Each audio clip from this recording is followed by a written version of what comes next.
O ministro Alexandre de Moraes do Supremo Tribunal Federal negou o recurso da Advocacia Geral da União contra a ordem de depoimento do presidente Jair Bolsonaro à Polícia Federal. O chefe do Executivo teria que comparecer às 14h de hoje à sede da PF para dar explicações à delegada Denise Ribeiro sobre o vazamento de um inquérito sigiloso que apurava um ataque hacker ao Tribunal Superior Eleitoral, mas decidiu não comparecer. A oitiva foi agendada após decisão do ministro Alexandre de Moraes. O chefe do Executivo Federal foi intimado a depor sobre o vazamento de um inquérito que apurava um ataque hacker ao Tribunal Superior Eleitoral. A Advocacia Geral da União impetrou um recurso ao plenário do Supremo Tribunal Federal, no qual argumentou que, mesmo investigado, o mandatário do país não tem a obrigação de comparecer. É o tema polêmico desta sexta-feira que a gente vai discutir agora com o nosso time: Rodrigo Constantino, Jorge Serrão, Fábio Piperno e a nossa Bruna Torlai. Vou começar por você, Constantino, porque eu ouvi alguns advogados dizendo e considerando essa decisão do presidente da República da mesma maneira como se ele estivesse presente no depoimento e optasse por ficar em silêncio. Eu quero a sua análise sobre essa recusa. Boa tarde, Paulo. Eu não sou, obviamente, especialista do direito, mas a nota da AGU é muito embasada.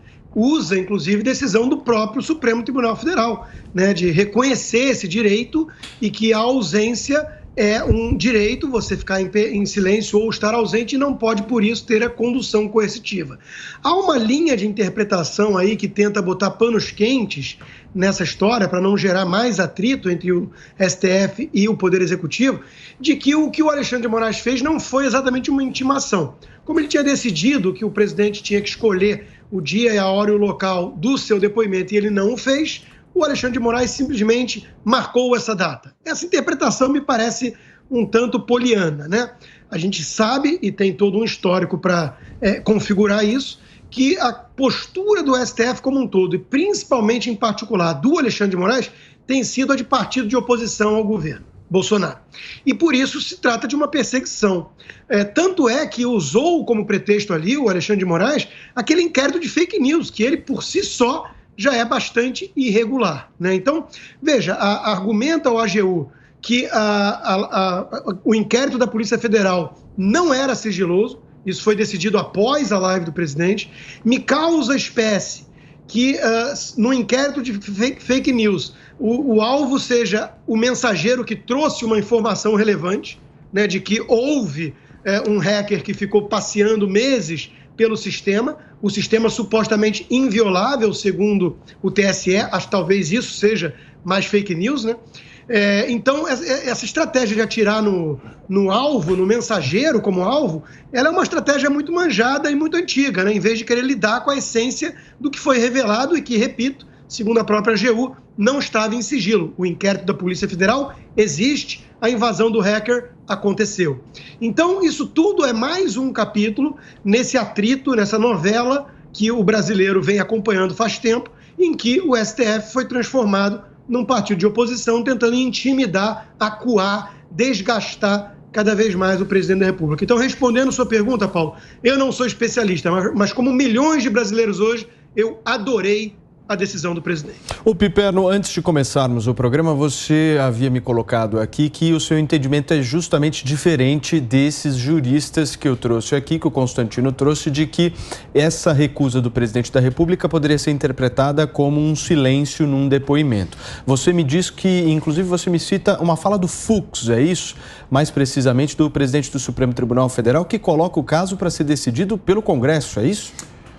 Veja bem, Paulo, boa tarde aos colegas, boa tarde à audiência. É o seguinte, primeiro, deixando de lado abstrações, se o STF é ou não um partido, se é ou não contra o presidente, se é ou não contra, enfim, político A, B, C, afinal de contas não é isso que está em discussão e tudo isso, repito, é abstração.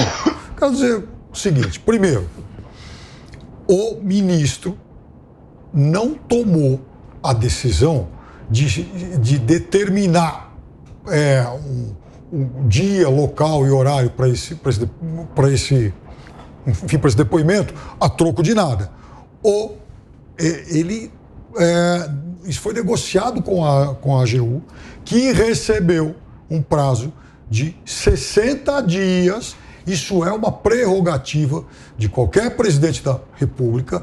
Então, a AGU teve 60 dias para se manifestar, para escolher dia, local e a forma, Paulo, como seria esse depoimento. Fora do ar, aqui, antes de começar o programa, alguém aqui recordou aquela história do depoimento do Temer, no caso lá da JBS. O Temer cedeu o depoimento quando ainda era presidente e um depoimento por escrito. Foi uma opção dele. Repito, ele tem essa prerrogativa.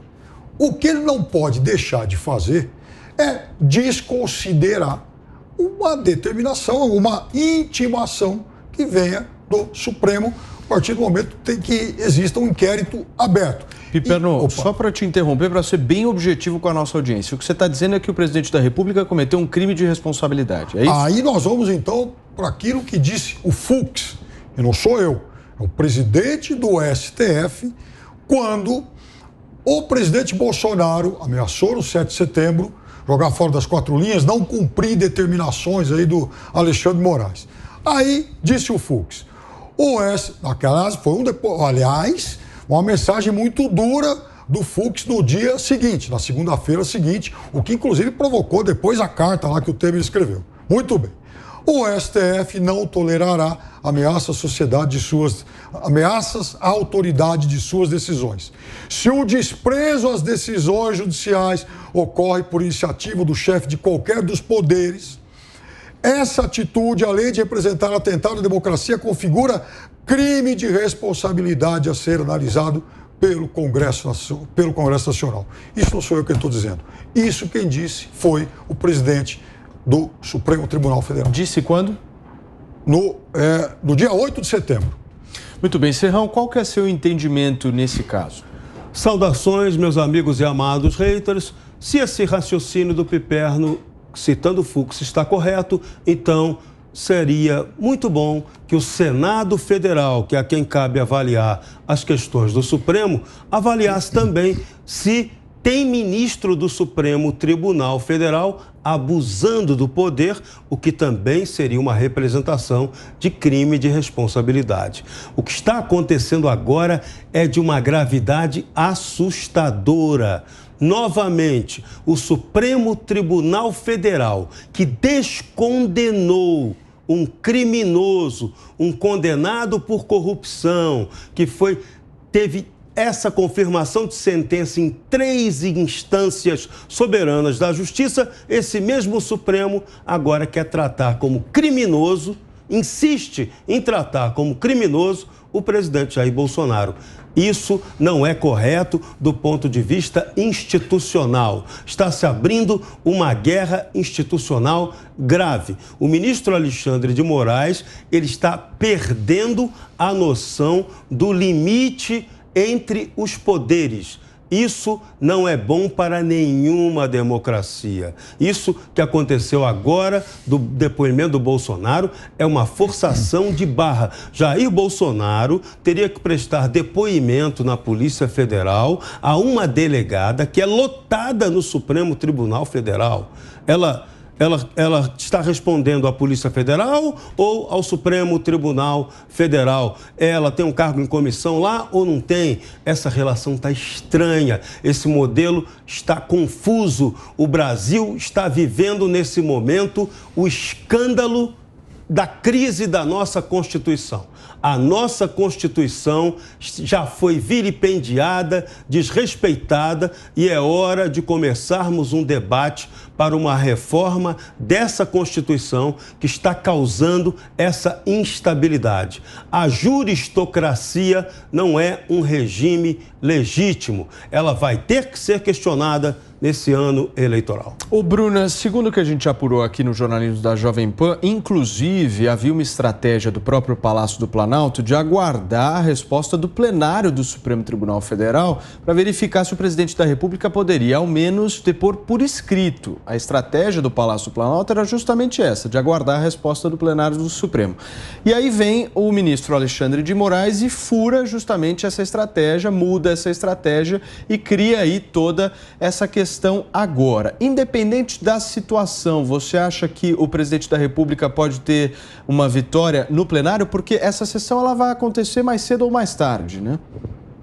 Com certeza, Paulo. Foi muito bom você ter trazido esse ponto, porque me ajuda a esclarecer algo que o Piperno disse aqui, né? Ele chamou de abstração o fato indicado pelo nosso colega Constantino de que o Supremo age como força política, sendo, contudo, uma representação ligada ao judiciário que está aí para equilibrar eventuais disputas políticas, uma vez que a função do judiciário não é agir como força política.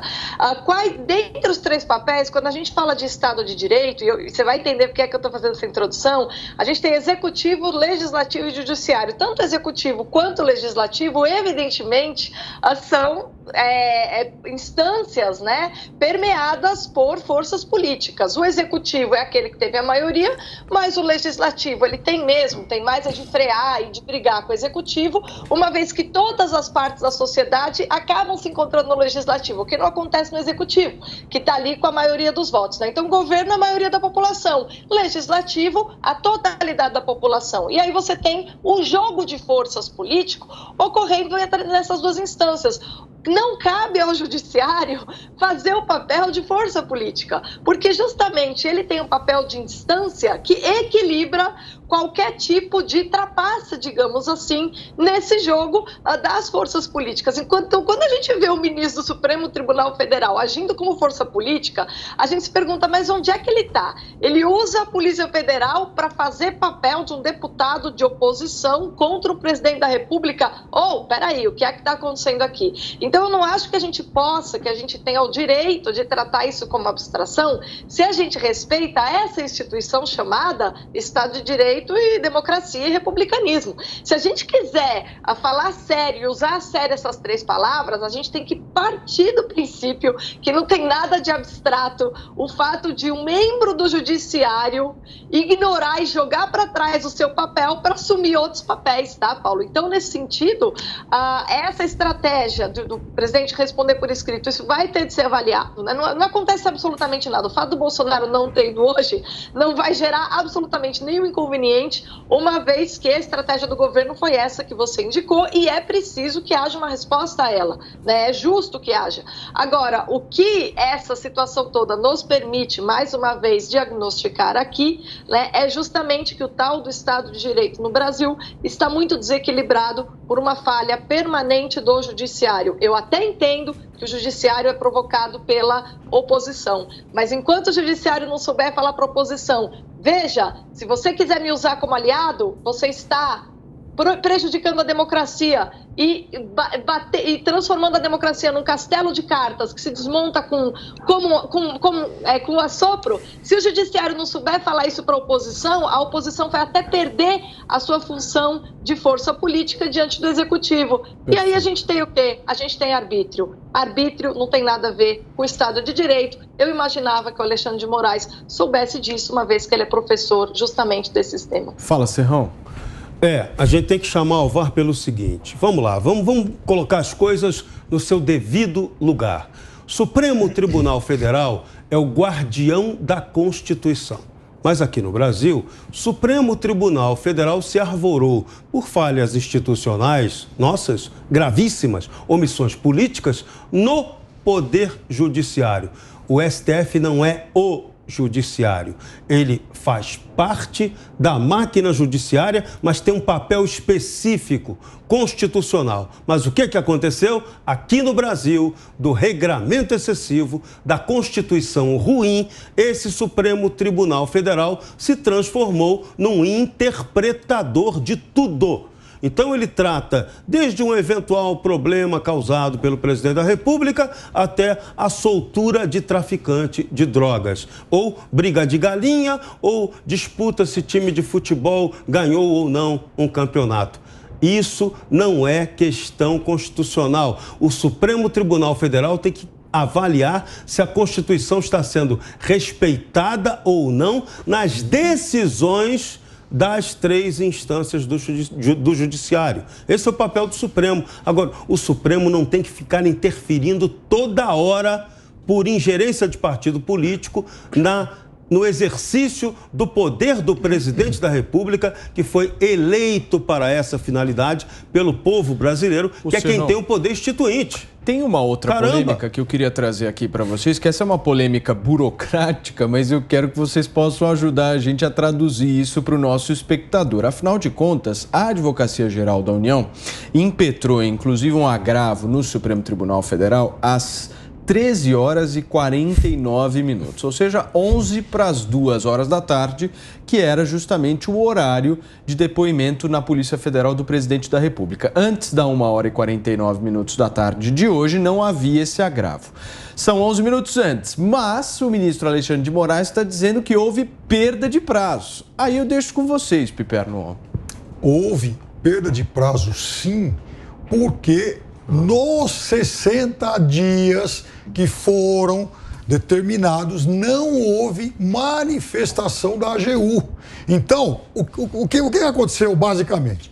O Bolsonaro, a AGU, eles tinham 60 dias para falar o seguinte: olha, eu vou depor, sei lá, dia 5 de março, eu quero depor dia 3 de fevereiro. Ele tem essa prerrogativa, ninguém discute isso. Só que ele teve um prazo de 60 dias para se manifestar em relação a isso.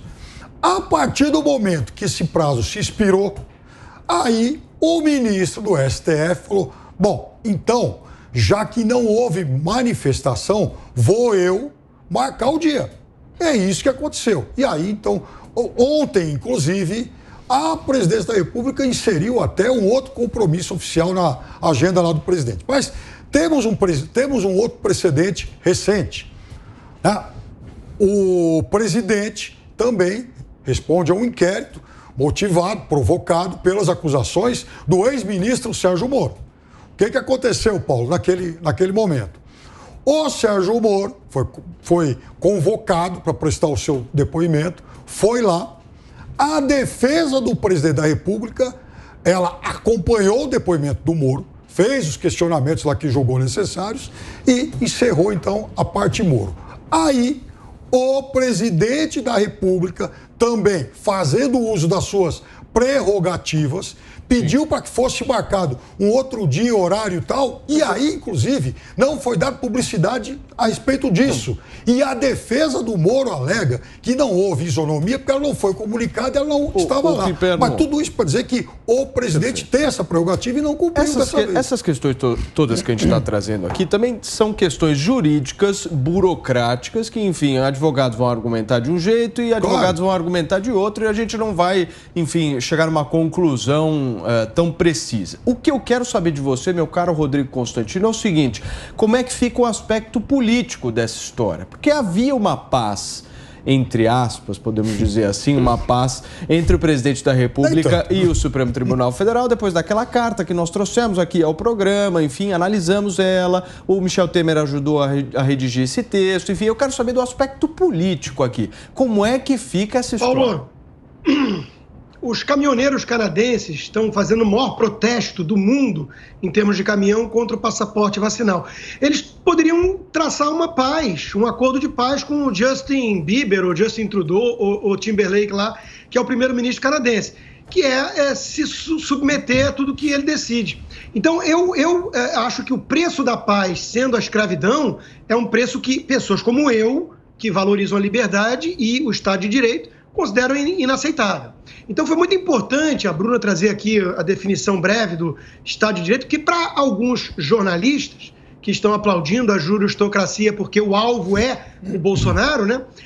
E que acham que é uma abstração falar isso, vai explicar para o Daniel Silveira, que ficou preso atrás das grades, o quão abstrato era aquilo, né? E vai falar que a soltura e a elegibilidade do Lula é tão abstrata e etérea também, né? Então é evidente que não é abstração. É todo mundo que tem um mínimo de inteligência e honestidade está vendo o que está acontecendo. Alguns têm medo de falar, outros são cúmplices. Mas não há essa polêmica toda entre juristas sérios. Por exemplo, o inquérito de fake news é ilegal. Aliás, eu desafio o grande constitucionalista Alexandre de Moraes me mostrar no Código Penal onde é que está o crime de espalhar fake news. Se ele me mostrar isso, eu me calo aqui no dia seguinte. Fica aqui o desafio. Ele pode trazer o Código Penal no programa, está convidado, me mostra lá o crime de espalhar mentiras e pronto, assunto encerrado. Então, é evidente o que está acontecendo. É evidente. Né? Os mesmos que falam em combater fake news, em censurar redes sociais, eles não estão preocupados com Lula, o ladrão condenado em 3 instâncias, hoje bancando a vítima de perseguição política. Isso não é fake news? O Lula foi perseguido político ou ele foi condenado por crimes? Então, é óbvio que existe um duplo padrão aqui, como existe um duplo padrão escancarado em relação ao tratamento dado ao Temer e agora ao Bolsonaro. Então, veja, ordem ilegal mas como não se cumpre. Como é que fica a questão política agora, esse relacionamento? Vou finalizar, vou chegar lá. Alguns que estão gostando desse jogo de perseguição acham que Estado de Direito, por pura ignorância ou conveniência, é tudo aquilo que o ministro do Supremo decidir. Isso é uma ignorância ímpar, né? Quer dizer, se o Fux ou o Alexandre de Moraes amanhã interpretar alguma provocação qualquer, que sim, todo brasileiro a partir de agora tem que usar camisa vermelha na rua, se tiver com camisa de outra cor é ilegal, vai ter jornalista aplaudindo, que nem foca, que o Supremo decidiu, então é a lei. Quer dizer, não conseguem entender o que é o papel do Supremo e o guardião de uma Constituição. Não conseguem chegar a tanto, porque são muito ignorantes em relação ao direito, ou então estão gostando do arbítrio sendo usado contra o governo que eles detestam. Então, como é que fica do ponto de vista político agora, Paulo? Em algum momento tem que ser dado um basta. Eu não quero paz a esse preço. Em algum momento, uma ordem esdrúxula e absurda vindo do Supremo terá que ser descumprida. Terá que ser dado um basta agora, de que o Brasil tem que ter um resgate. Então, vamos ver a consequência. Tem gente torcendo para que o general Heleno não tome o Lexotan dele nos próximos dias. Agora, o meu ponto é o seguinte, não dá para conviver numa juristocracia fingindo se tratar de um Estado de Direito. Isso, para mim, é o pior cenário. É dar ar de legitimidade para o puro arbítrio. Isso não. Se quiserem mostrar o poder da força e amanhã apontar o Lula presidente, aliás, o jornalista Guzzo, na coluna da Gazeta do Povo, hoje escreve isso, seria mais fácil para evitar transtorno e salvar a democracia, segundo a ótica dessa gente. O Alexandre de Moraes decreta que Lula é presidente. Tá bom, quer usar o poder para isso? Eu até posso aceitar, se a gente achar que está mais fraco o lado que defende a liberdade e a Constituição e que o lado de lá tem as armas, tem o poder, sei lá. Tudo bem, eu aceito até chamar o Alexandre de Moraes de imperador, se ele quiser, e exigir, desde que não se finja que estamos numa situação normal de Estado de Direito. Olha só, antes de te passar a palavra, Piperno, eu quero muito pedir para você que nos acompanha em todo o Brasil que participem da nossa enquete que está aberta, inclusive, agora no portal da Jovem Pan News para você votar sobre esse tema que a gente está discutindo aqui agora. Eu quero saber a sua opinião. Bolsonaro agiu da maneira mais correta possível, acertou em não comparecer a esse depoimento na Polícia Federal de hoje. jovempan.com.br. No final do programa eu trago o resultado parcial. Agora sim, Piperno. Primeiro que não há, assim, nenhum nível de comparação entre o que está acontecendo agora e a atitude do ex-presidente Temer. Porque, eu repito, o ex-presidente Temer, ele cumpriu o que foi determinado e fez a opção dele. Usou uma prerrogativa que ele tinha. Ele poderia ter prestado um depoimento presencial ou à distância ou ter optado pelo depoimento por escrito. O que foi que ele fez? Foi exatamente o que ele fez em 2017. Talvez fosse um caso aí, enfim, do Bolsonaro pedir para o Temer escrever de novo aí, não agora, não exatamente uma carta, mas um outro depoimento. O fato é que agora a AGU, então, fez esse pedido para que o plenário do STF decida o que vai ser feito e a gente, então, vai ver qual vai ser essa definição. O resto é marola, é papo furado. Não é tão marola nem papo furado, não. Piperno, tem um caso muito grave aí. O Supremo Tribunal Federal está querendo condenar o presidente Bolsonaro. Não está querendo condenar. Tá, porque está querendo, porque está jogando para o inquérito. Se acha que tem um inquérito é porque supõe que ele possa ter cometido um crime. Bolsonaro apenas divulgou um inquérito oficial da Polícia Federal sobre uma suposta fraude eleitoral, uma invasão do sistema eleitoral, uma vulnerabilidade do sistema eleitoral. Isso não é crime. Deixa eu te fazer uma pergunta. Ninguém está fazendo Pode. Ninguém está fazendo condenação antecipada. Eu acho que a pergunta da história é assim. Ilegal é o inquérito. Ilegal é o inquérito. Ilegal é o inquérito que foi aberto. Eu acho que tem uma pergunta que é tema, é o centro desse debate, que é justamente a live que o presidente da República fez em agosto do ano passado, justamente questionando aí várias questões e apresentando esse inquérito que era sigiloso. O ponto central é, se o inquérito é sigiloso, como é que o presidente da República conseguiu essas informações? Acho que é necessário um esclarecimento. Então vamos explicar. O inquérito não era sigiloso até então. Não era. Estava na Polícia Federal, não tinha classificação de sigiloso, de secreto, de reservado, de coisa nenhuma. Então, aquilo estava só guardado lá porque era um segredinho que não era para divulgar. Aí, Jair Bolsonaro vai lá, na sua live, solta o cachorro. Ele, junto com o ministro da Justiça, o Anderson Torres, que apresentou esse relatório. Anderson Torres, que vem da Polícia Federal, que é delegado da Polícia Federal, hoje ministro da Justiça. Que crime há nisso? Zero crime. Então, Supremo Tribunal Federal, pelo amor de Deus, vamos parar com essa guerra. O que está aparecendo é que o ministro Alexandre de Moraes, que vai ser o comandante da eleição, vai criar toda a confusão, todos os embaraços, vai proibir tudo na próxima eleição. E eleição é o momento da liberdade, é o momento da escolha, da possibilidade da gente escolher os representantes políticos. E aí eu lembro, ministro do Supremo Tribunal Federal não é eleito. Então, respeitem a representatividade, respeitem, por favor, o poder instituinte do povo. A gente tem que questionar essa Constituição. Essa nossa Constituição definitivamente não dá mais. Ela precisa ser questionada e mudada. Ponto. Acabou. Chega. Bruno, eu quero te ouvir também se você acha que esse inquérito era sigiloso ou não. Paulo, eu acho que a questão mais importante aqui, o Constantino deu aí a letra, eu acho que a gente tem que reforçar e reiterar. Todo esse cenário, ele faz parte, ele está sendo colocado sob a perspectiva de um inquérito ilegal? Porque eu acho que essa é a pergunta. E qual que deve ser a atitude do presidente? Corresponder ao andamento de um inquérito ilegal? Então, pelo amor de Deus, eu acho que se a gente nos pergunta isso, né, quais são as definições para se haver acusado, né? Qual que é o problema? O que é que está por trás? Como o Serrão apontou, se não era sigiloso o documento, de repente colocaram ali, não, vamos pôr que é sigiloso para a gente implicar o presidente, pode ter sido isso que aconteceu, porque a gente está vendo que o tempo todo se criando uma série de armadilhas para tentar pegar o Bolsonaro de algum jeito. Parece até ridículo, parece aquele desenho do Papaléguas, o cara correndo e os chacais atrás. É um negócio ridículo a maneira como se fica jogando cascas de banana pro Bolsonaro o tempo todo. E quando não tinha uma casca de banana na frente dele, os caras colocam retroativamente, né? Então, na verdade, a gente tem problemas muito sérios no Brasil nesse momento, mesmo do ponto de vista da justiça, né? O Serrão fala muito da Constituição, mas a gente tem de lidar com a Constituição que nós temos. Não adianta a gente ficar achando que o Brasil vai se resolver cada vez que a gente tentar mudar de mentalidade, mudar uma Constituição. Não adianta, porque a gente está fazendo isso a gente fez isso ao longo de todo o século XX. Resolveu alguma coisa? Claro que não. E essa última resolveu? Também não. Então a gente está fazendo há um século isso, fica mudando de Constituição, muda aqui, muda ali. A única Constituição que a gente teve, que foi a mais estável, poderia ter um outro problema, mas ela era perfeitamente ajustável, foi a primeira, porque uma Constituição, a qualidade de uma Constituição se mede por sua estabilidade, né? Mas tinha o problema do poder moderador, tudo bem, podia excluir aquela parte e ficar com ela, porque era uma Constituição liberal razoável, boa, tanto que durou um tempão. Então, assim, qual foi o primeiro passo a partir do momento que o Brasil virar república? Muda a Constituição. Cria uma... Isso não é uma maneira de resolver as coisas, a ruptura. E hoje o que a gente vê?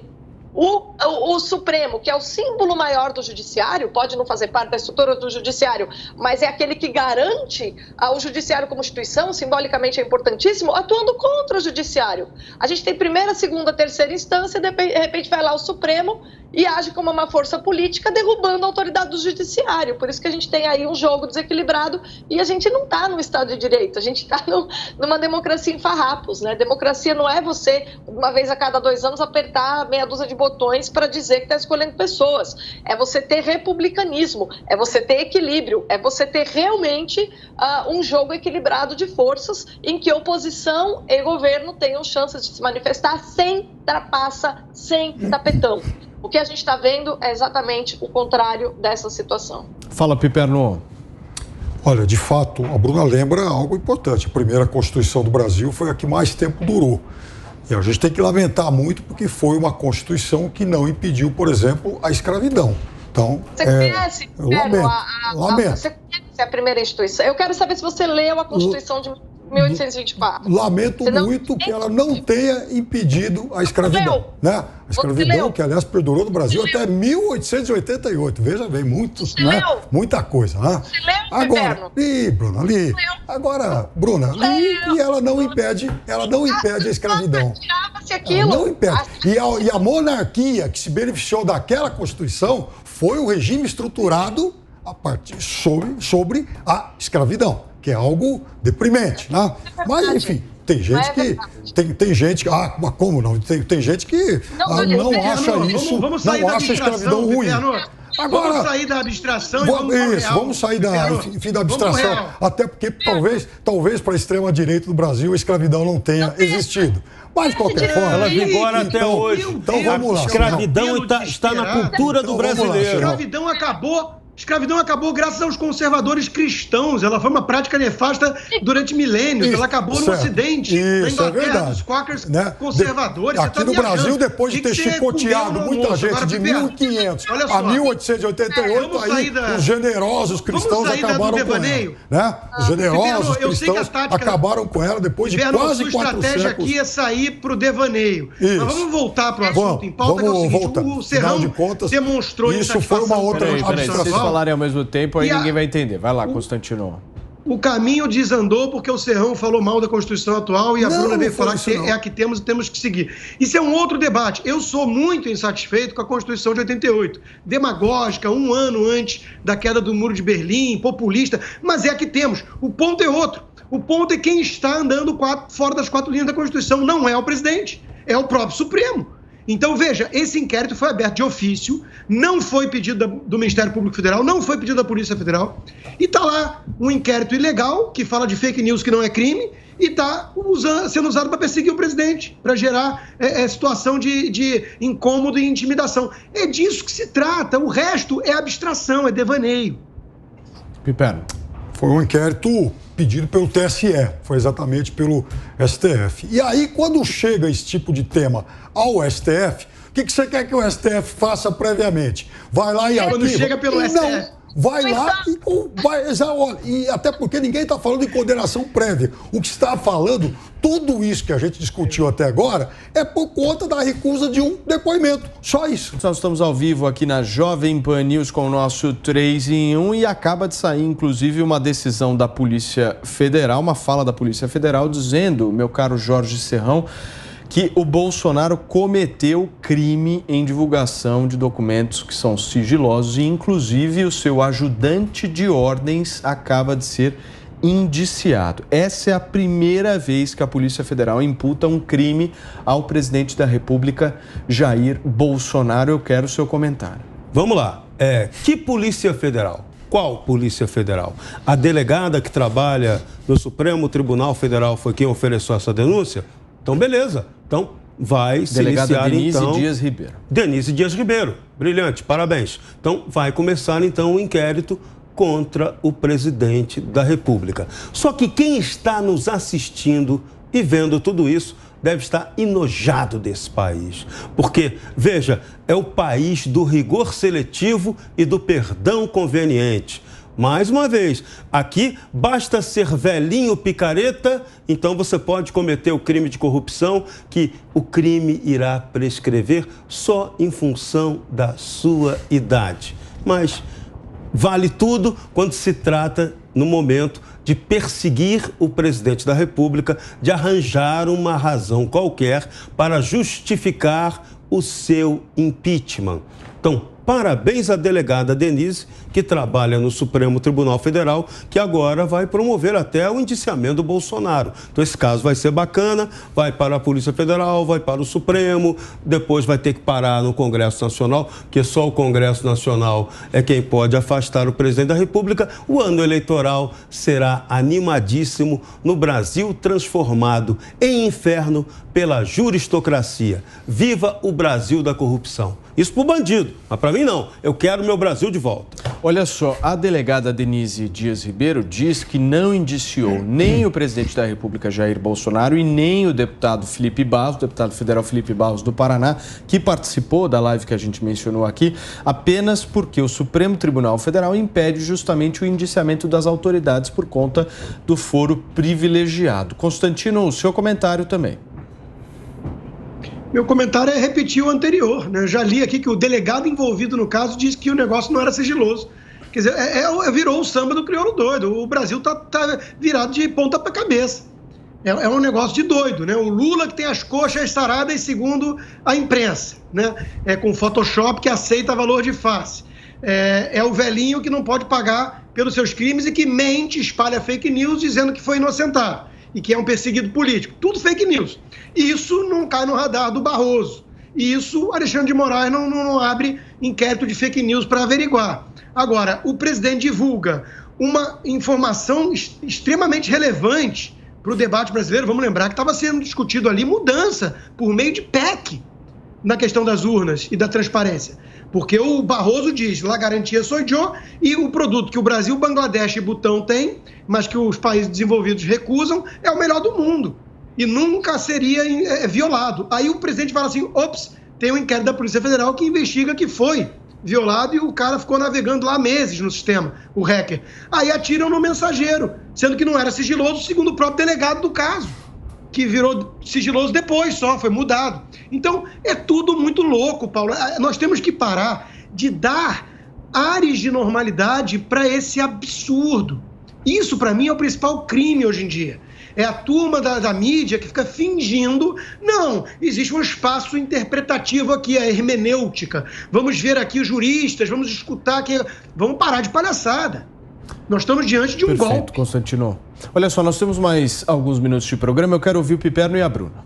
Rapidamente, por favor. Então, rapidamente, Paulo, há de fato uma conspiração envolvendo aí um setor da Polícia Federal, TSE, STJ, o STF, Lula, talvez o Partido Comunista Chinês, todo mundo para tentar tirar o Bolsonaro do jogo. Aliás, parece inclusive que combinaram com o povo. Fala, Bruna.